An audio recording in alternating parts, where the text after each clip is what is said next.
हम डिस्कस करते हैं प्रेजेंट इंडेफिनिट। मैंने आपको बता चुके हैं, हम डिस्कस कर चुके हैं ना कि we have 3 tenses only, past जो भूतकाल है, ठीक है, देन प्रेजेंट टेंस जो वर्तमान काल है, और फ्यूचर जो भविष्य काल है ना। अब प्रेजेंट टेंस में भी 4 पार्ट्स होते हैं। कौन कौन से?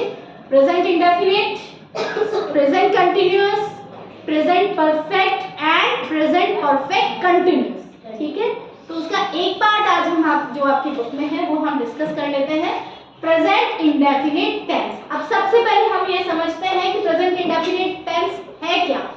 प्रेजेंट इंडेफिनिट टेंस वह है जो काम आदतन होता है, जो डेली होता है। जैसे जिन वाक्यों के अंत में ता है, ती है और तेहे आता हूँ, जैसे वो खाना खाता है, वो पानी पीती है, वो स्कूल जाते हैं, वो मिलने आते हैं, है ना, वो चले जाते हैं। तो जिन सब वाक्यों के अंत में ता है, ती है और तेहे आता हूँ, वो कौन से टेंस कहलाते हैं बेटा? Present indefinite tense. समझ गए? अब जब प्रेजेंट इंडेफिनिट की बात कर रहे हैं तो यानी हम सेंटेंस डिस्कस करेंगे।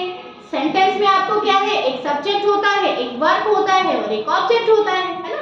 बाकी सारी चीजें भी होती हैं, आर्टिकल, प्रीपोजिशंस ये भी होते हैं, एडजेक्टिव भी होते हैं, बट इसका स्ट्रक्चर क्या होगा बेटा? सब्जेक्ट, ठीक है, सब्जेक्ट होगा एक, प्लस वर्ब की फर्स्ट फॉर्म। ठीक है, we always use first form of the verb in present indefinite tense. ठीक है, फर्स्ट फॉर्म।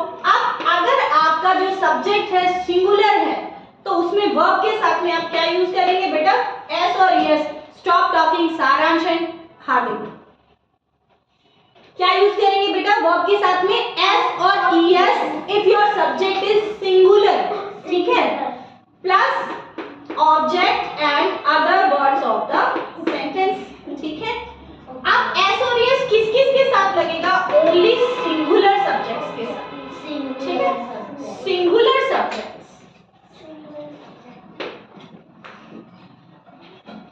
एस और ईएस सिंगुलर सब्जेक्ट्स के साथ लगेगा, एक्सेप्ट आई। आई के अलावा, आई सिंगुलर तो है लेकिन प्लूरल के जैसे बिहेव करता है। ठीक है, आई के साथ में व्हाट हैपेंड? व्हाट हैपेंड बेटा? आई के साथ में आपको, आई अगर आपका सब्जेक्ट है तो वर्ब के साथ में एस और यस आप नहीं लगाओगे, है ना। Divyanshu, can you teach us in better way? हाँ, ऐसा लग रहा है दिव्यांशु और देवांश आप दोनों को पहले से आता है। हाँ, स्टॉप टॉकिंग। तो आपको समझ में आ गया यहाँ तक। अब हम कुछ सेंटेंसेस लेते हैं, जैसे Chahal. Tell me, Chahal is singular और plural? Singular. Chahal is singular, है ना। तो चहल सिंगुलर है, उसके साथ में जो वर्ब है एज इट इज आ जाएगी, चहल ड्रिंक वाटर। समझ गए? ठीक है, अब नव्या एंड विधि सिंगुलर है या प्लूरल है? प्लूरल है, तो ये ड्रिंक्स है। चहल सिंगुलर है तो क्या यूज करोगे? ड्रिंक्स। ठीक है, नव्या एंड विधि प्लूरल हो गए तो आपकी जो वर्ब है एज इट इज आ जाएगी, फाइव।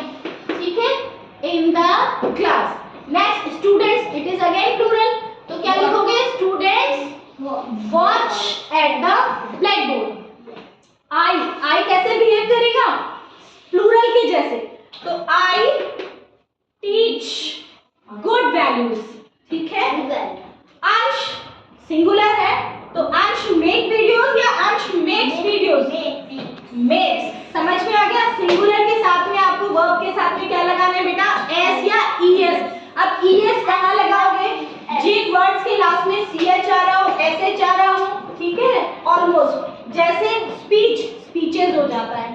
ठीक है, पुश, पुश, पुशेस हो जाएगा, है ना। डबल एस आ रहा हो तब भी लग जाता है। ठीक है, मैंगो है, उसका क्या, जैसे आपने कोई भी आप वर्ब लीजिए, किसी के साथ में, जिनके साथ में सीएच और एसएच आ रहा हो उनके साथ में ईएस हमेशा लगेगा। ठीक है, यहाँ तक क्लियर है?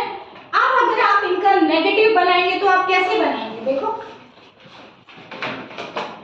जब आप नेगेटिव बनाएंगे तो बेटा जिसके साथ में एस लग रहा है ना उसके साथ में डज हो जाएगा। जिसके साथ में एस नहीं लग रहा उसके साथ में डू नॉट। जैसे यहाँ पे आप बना रहे होते तो इसका नेगेटिव कैसे बनाएंगे? चहल डज नॉट ड्रिंक हो जाएगा, ठीक है। Chahal does not drink water. इसी तरह से क्या हो जाएगा? Navya and Vidhi do not fight in the class, ठीक है।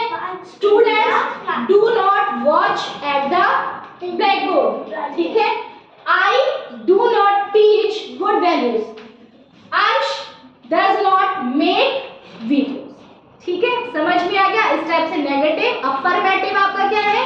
जो नेगेटिव नहीं है, और नेगेटिव जिनमें नकारात्मक वाक्य है, ठीक है। दोनों हम डिस्कस कर चुके हैं। That's it.